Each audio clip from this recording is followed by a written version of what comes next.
Okey, Assalamualaikum. Hari ini kita akan belajar bahasa Melayu, tajuknya tata bahasa kata ganti nama diri. Pembelajaran hari ini, di mana di akhir pembelajaran, pelajar dapat menggunakan kata ganti nama dan akronim dengan tepat mengikut konteks, di mana pelajar dapat gunakan kata ganti nama diri, faham dan dapat gunakan dengan betul. Untuk kata ganti nama terbahagi kepada dua, iaitu kata ganti nama tanya dan kata ganti nama diri. Untuk hari ini, kita akan pelajari kata ganti nama diri, di mana kita akan lihat satu persatu pembahagian kata ganti nama diri dan bagaimana cara penggunaannya.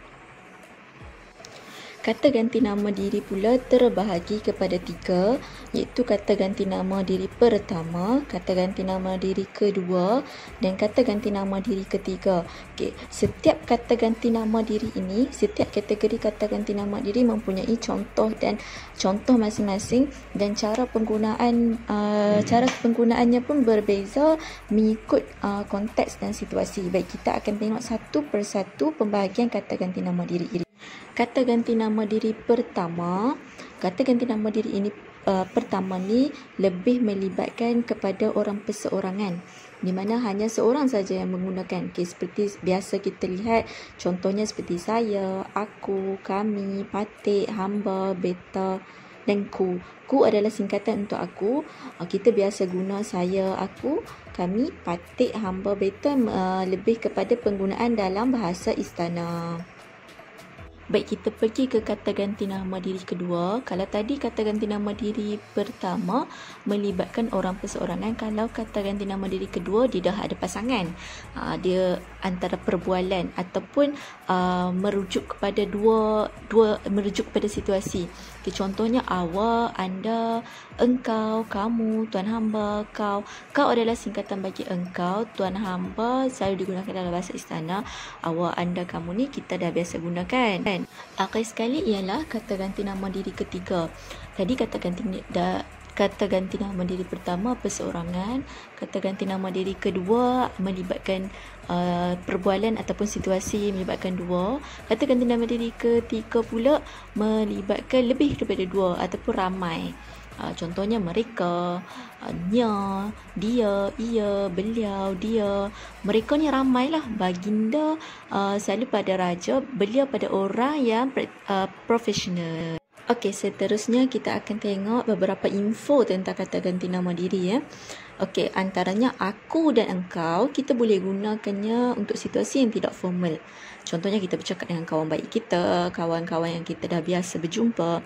Tapi dia tidak boleh digunakan untuk situasi formal seperti majlis.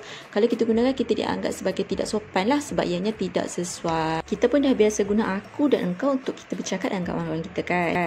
Seterusnya, kata ganti nama diri ia dan ianya. Ia dan ianya tidak boleh digunakan untuk merujuk kepada benda.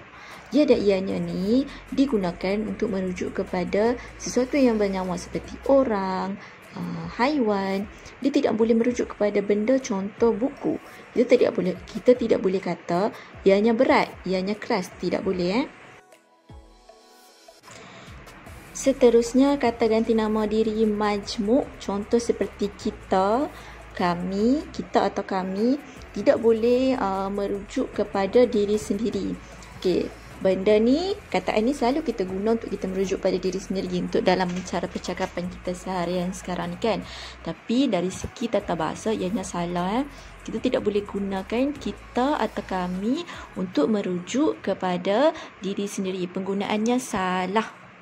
Okey, bagi perkataan mereka pula, mereka adalah kata ganti nama diri ketiga seperti yang kita pelajari tadi. Mereka merujuk ramai, sudah merujuk kepada ramai. Kita tengok perkataan pun kita tahu ramai. Dan perkataan mereka ini kita tidak boleh gandakan menjadi mereka-mereka. Ianya salah.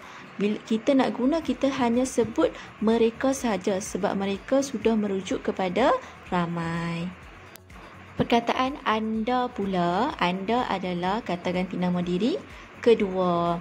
Okey, anda untuk perkataan anda, kita boleh gunakan untuk situasi yang melibatkan tiada perhubungan antara penutur.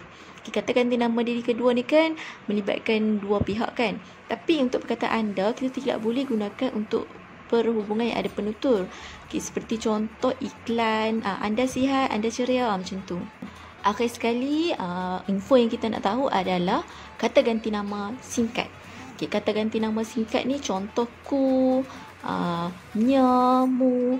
Untuk penggunaan kata ganti nama diri singkat ini, cara penulisan dan cara penggunaannya, kita kena tulisnya rapat dengan suatu perkataan tu.